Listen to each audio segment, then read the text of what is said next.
এক গ্রামে এক বণিকের ৩ বউ ছিল, যারা মিলেমিশে একত্রে সুখে বসবাস করত। আমরা কত ভালো আছি, তাই না? আমাদের ভিতরে কখনো কোনো মনোমালিন্য হয় না। হ্যাঁ, আমরা শুরু থেকে সবাই মিলে মিশে একসাথে ভালো আছি। কিন্তু আমাদের তো কোনো সন্তান নেই। একটা সন্তান থাকলে আমরা হয়তো আরো অনেক ভালো থাকতে পারতাম। আমাদের সন্তান নেই, এই কষ্টটা আমাদের ৩ জনেরই আছে।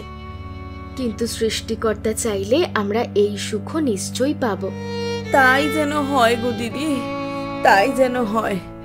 খুব তাড়াতাড়ি আমরা যেন একটু সন্তানের মুখ দেখতে পাই। হাঁটতে হাঁটতে একেবারে ক্লান্ত হয়ে গেলাম। তৃষ্ণায় মনে হচ্ছে বুকটা ফেটে যাবে।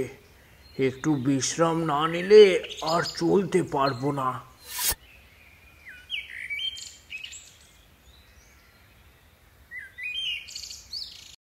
এ আছিস বাছা? বড় বিপদে পড়ে এসেছি, আমাকে একটু সাহায্য কর। আরে, এই তো দেখছি এক সাধু বাবা। বলুন সাধু বাবা, আমি আপনার জন্য কি সেবা করতে পারি? অনেক দূর থেকে তোদের গ্রামে এসেছি। ক্লান্তিতে আমি আর হাঁটতে পারছি না। তৃষ্ণায় বুকটা একেবারে ফেটে যাচ্ছে। আমাকে একটু জল খাইয়ে প্রাণটা বাঁচা। নিশ্চয়ই সাধু বাবা, আপনি আরাম করে এই বারান্দায় বসুন। আমি এখনই আপনার জন্য জল খাবার নিয়ে আসছি। লক্ষ্মী, রূপা আর মেঘলা, তোমাদের একটা কাজ করতে হবে। বলুন বলুন, আমাদের কি করতে হবে? আমাদের বাড়িতে একজন সাধু বাবা এসে আশ্রয় নিয়েছেন। তিনি খুবই ক্ষুধার্ত, ক্লান্ত এবং তৃষ্ণার্ত। তোমরা ৩ জন ওনার সেবা করো। ঠিক আছে, আমরা সাধ্যমতো ওনার সেবা শুরু করছি। চলো সবাই। নিন সাধু বাবা, দয়া করে আমাদের এই সামান্য খাবার গ্রহণ করুন। গরিবের ঘরে এর থেকে বেশি কিছু আর করতে পারলাম না। ওদের মন অনেক বড়। তোদের সেবায় আমি অনেক সন্তুষ্ট হয়েছি। আমি নিশ্চয়ই তোদের এই খাবার গ্রহণ করব। আমার ক্লান্তি দূর করলি, বড় তৃপ্তি করে খেলাম। আহা, তোদের সেবায় আমি অনেক সন্তুষ্ট হয়েছি। শুধু একটা বিষয়ে একটু খটকা লাগলো। কি হয়েছে সাধু বাবা? আমরা কি আপনার সেবায় কোনো ত্রুটি করে ফেলেছি? না মা, তোরা আমার সেবায় কোনো ত্রুটি করিসনি। আমি এতক্ষণ তোদের বাড়িতে বসে আছি, কিন্তু তোদের কোনো ছোট ছেলে মেয়ে দেখলাম না। আমাদের ভাগ্যে এই সুখ নেই সাধু বাবা। আমার ৩ জন বউ, অথচ সবাই নিঃসন্তান। তোদের মন এত বড়, তোরা এত ভালো মানুষ, অথচ সৃষ্টিকর্তা তোদের এত বড় শাস্তি দিল। সাধু বাবা, এই নিয়ে আমাদের কোনো দুঃখ নেই। হ্যাঁ সাধু বাবা, আমরা ৩ জনে মিলেমিশে বেশ ভালো আছি। মা, তোমরা ৩ জন একটু ঘরের ভেতর যাও। আমি তোমাদের স্বামীর সাথে একটু কথা বলবো। বলুন সাধু বাবা, আপনি আমাকে কি কথা বলতে চান বলুন। আমি তোর কাছে 3টা আপেল দিয়ে গেলাম। এই 3টা আপেল তোর 3 বউকে খেতে বলবি। কিন্তু সাধু বাবা, এই আপেল খেয়ে কি হবে? আমার কথা মতো আপেল খেলে তোর 3 বউ সন্তানের মুখ দেখতে পারবে। তোদের ওপর থেকে নিঃসন্তানের অভিশাপ কেটে যাবে রে। সত্যি সাধু বাবা? সত্যি আমরা সন্তানের মুখ দেখতে পাবো? নিশ্চয়ই পারবি, শুধু আমার কথা মতো কাজ করতে হবে। বলুন সাধু বাবা, আমাদের কি করতে হবে? আপনি যেমন বলবেন আমরা ঠিক তেমন কাজ করব সাধু বাবা। সারাদিন উপোস থেকে সূর্য ডোবার পরে এই 3টে আপেল 3 বউকে খেতে হবে। আর হ্যাঁ, মনে রাখিস, আমার কথার কাজ না করলে এই আপেল কিন্তু কোনো কাজ করবে না। ঠিক আছে সাধু বাবা, আপনি যেমন বলছেন আমি তেমন করে ওদের এই আপেল খেতে বলবো। সাধু বাবা তোমাদের 3 জনের জন্য 3টা আপেল আশীর্বাদ স্বরূপ দিয়েছেন। এই 3টা আপেল তোমরা সারাদিন উপোস করে সূর্যাস্তের পরে খাবে, তবে আমাদের সংসারে সন্তানের অভাব পূরণ হবে। ঠিক আছে, তাহলে কাল আমরা সবাই সাধু বাবার কথা মতো কাজ করব। আশা করি ভক্তি ভরে যদি কাজটা একবার ঠিকঠাক মতো করে করতে পারি, তাহলে আমরা সবাই নিশ্চয়ই সুখের মুখ দেখব। একটা আপেল খাওয়ার জন্য আবার সূর্যাস্ত পর্যন্ত অপেক্ষা করা লাগে নাকি? এই বলে মেঘলা আপেলটি খেয়ে নিল। ধুর বাবা, এতক্ষণ ধরে উপোস করে থাকা যায় নাকি? আমি বাবা এত উপোস করতে পারবো না এখন।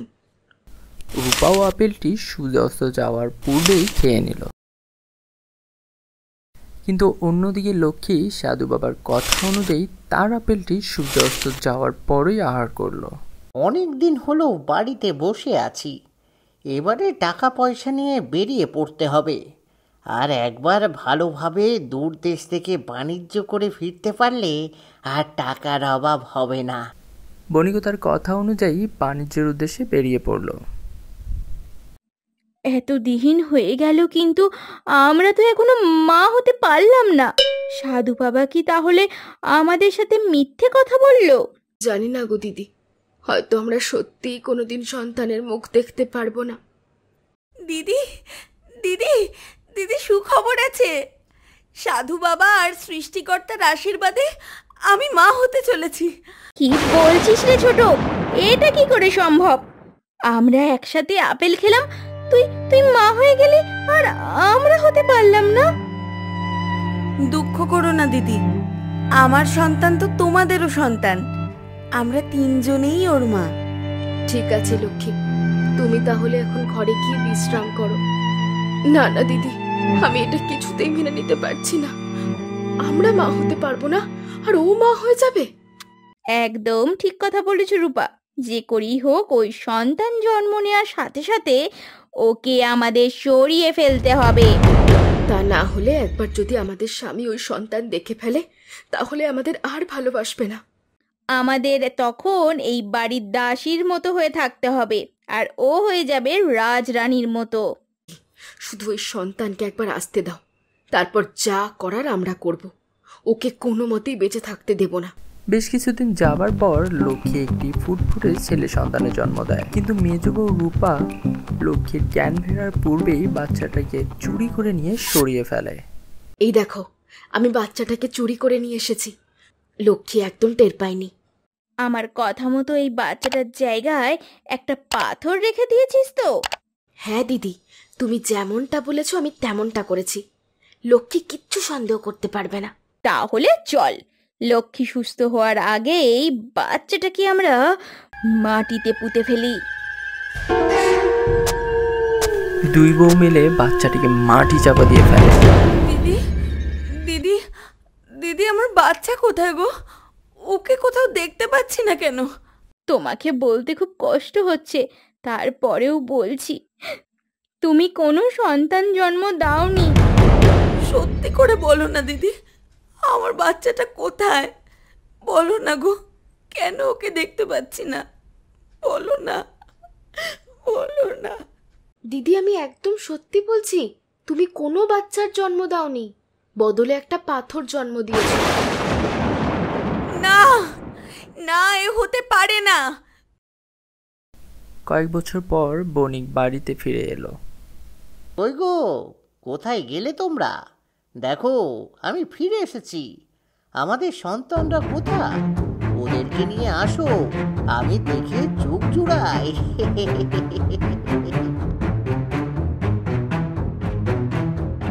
আমাদেরকে ক্ষমা করে দিন স্বামী, আমরা আপনাকে কোনো ভালো খবর দিতে পারলাম না।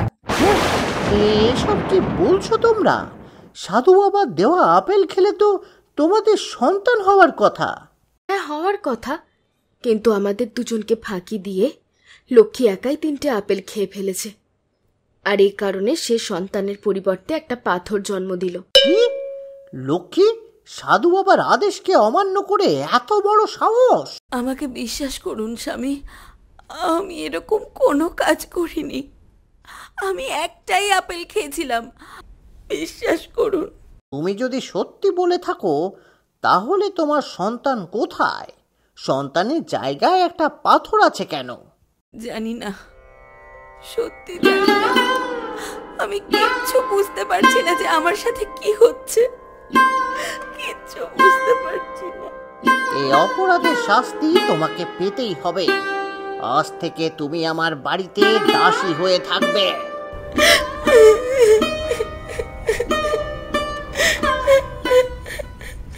দিদি, আমরা যা চেয়েছিলাম তাই হয়েছে।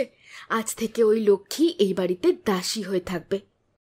মা হয়ে খুব আনন্দ হচ্ছিল, তাই না? এবার দেখ কেমন লাগে। ওকে এবার এই বাড়িতে দাসীর মতো খাটিয়ে মারবো আমরা, আর আমরা থাকবো রাজরানীর মতো।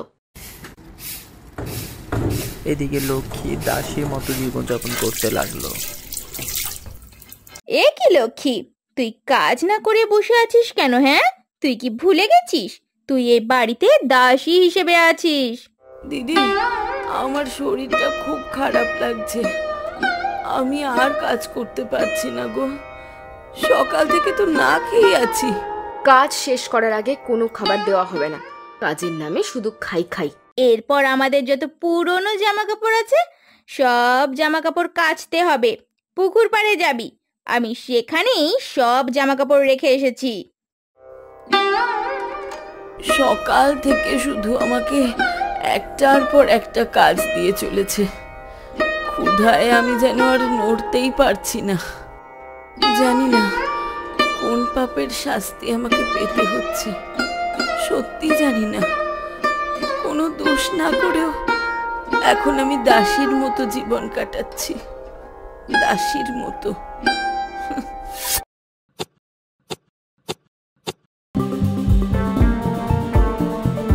আরে বাহ, এত সুন্দর একটা আপেল গাছ আমার বাড়ির আঙিনায় জন্মে উঠেছে। এটা তো কখনো দেখিনি। গাছটিকে কেন যেন আমার খুব আপন মনে হচ্ছে।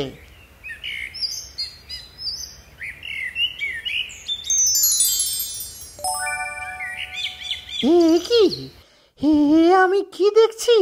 কে কে কে তুমি? হ্যাঁ, কে কে তুমি? বাবা, আমি তোমার সন্তান। ষড়যন্ত্র করে আমাকে মাটিতে পুঁতে রাখা হয়েছে। আমি এতদিন শুধু একটা আপেল গাছ হয়ে বেঁচেছিলাম বাবা।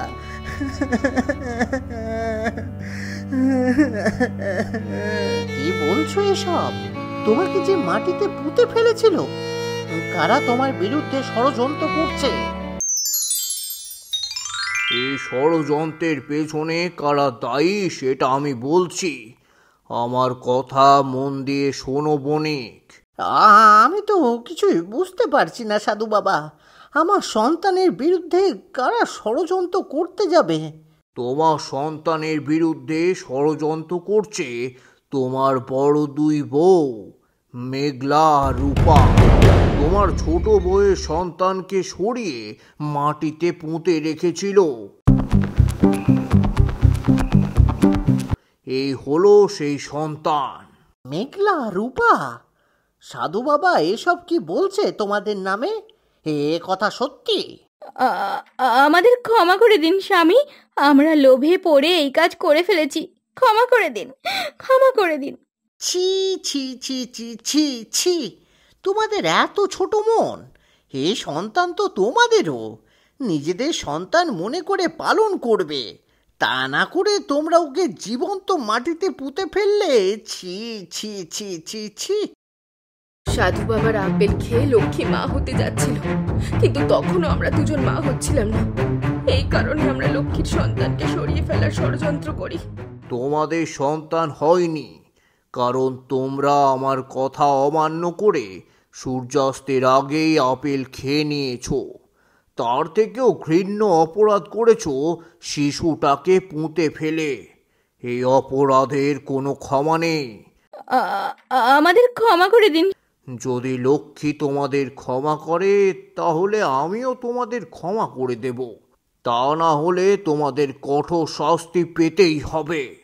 আমাদের ক্ষমা করে দাও বোন লক্ষ্মী, আমরা তোমার সাথে অন্যায় অবিচার করে ফেলেছি, ক্ষমা করে দাও, ক্ষমা করে দাও।